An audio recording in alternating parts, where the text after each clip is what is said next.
Magandang araw mga kananay cakes! May umorder ulit sa atin na bloody cake or mas kilalang blank space cake inspired by Taylor Swift. Ito po yung nagtitrending na cake, hando na yon. And for the second time around, ay ipapakita ko sa inyo kung paano ko siya in-assemble. Ang flavor ng cake natin ay moist red velvet. As you can see, heart-shaped siya and 6 inches po yung size niya by 4 inches naman po yung height. At this point ay gumagawa na po ako dito ng edible blood. Gumamit lang po ako dito ng whipped cream, food color na red, mas paganda kong liquid, then 1/4 cup ng water, and corn syrup. Tansyahin nyo na kung gaano nyo gusto, kadami yung inyong ilalagay na blood. Ako dinamihan ko talaga sadya kasi para ladi talaga yung effect niya kapag in-stab na yung ating cake. This time, ang lalagyan natin ng edible blood ay itang plastic ng yelo. Tapos, tinali ko lang po yan na may kaunting hangin kasi para kapag in-stab na yung ating cake, Pop-up siya na parang nag-explode or parang sumabog.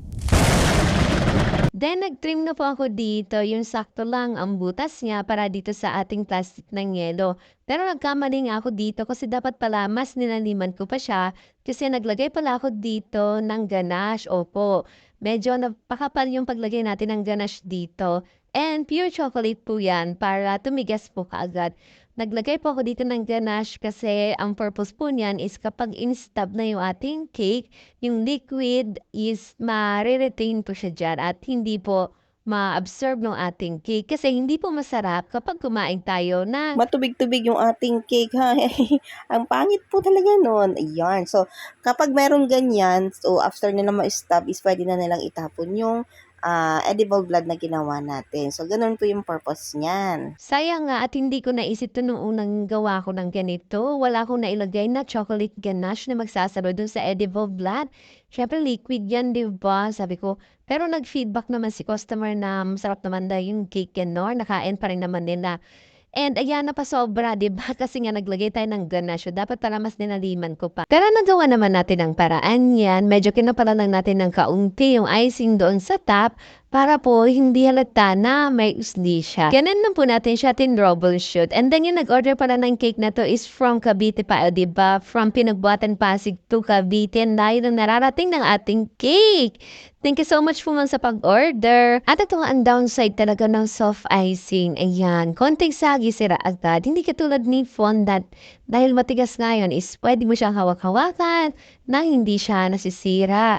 Unlike dito kay soft icing, konting sagi mo lang. Yan, ganyan agad. Sira agad. Wala na yung design mo.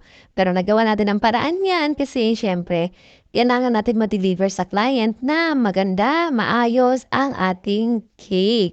So, yan ang size ng ating cake ay 6 inches by 5 inches naman yung height niya. Cake drum na ginamit ko dito is 10 inches naman po. At ito na ang feedback ng ating customer. O, ayan, diba? Maganda at masarap daw. Thank you so much po sa pag-order, ma. Ito na yung pangatlo nating gawang cake. O, ayan. Deliver naman to sa Marikina. Sabi sa inyo, malalayo talagang nararating ng ating cake.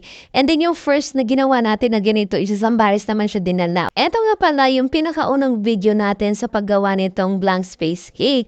At alam, sobrang sad talaga ako sa nangyari dito sa video na to kasi na-copyright issue siya. Minsan naman na mag-trending, pinagdamutan pa. Actually, in-upload ko ito last December pa, mga second week siguro yon.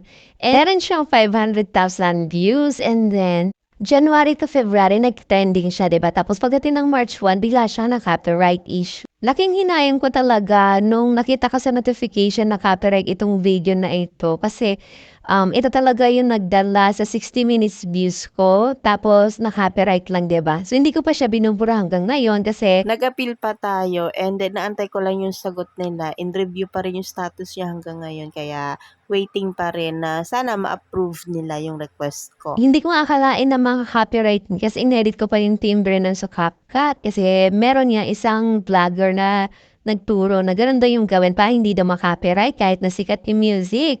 Pero hindi pa rin pala effective yun. Kaya ingat-ingat din tayo sa paggamit ng music talaga. Nag-appeal ako dito, waiting ako sa response nila. Any advice po?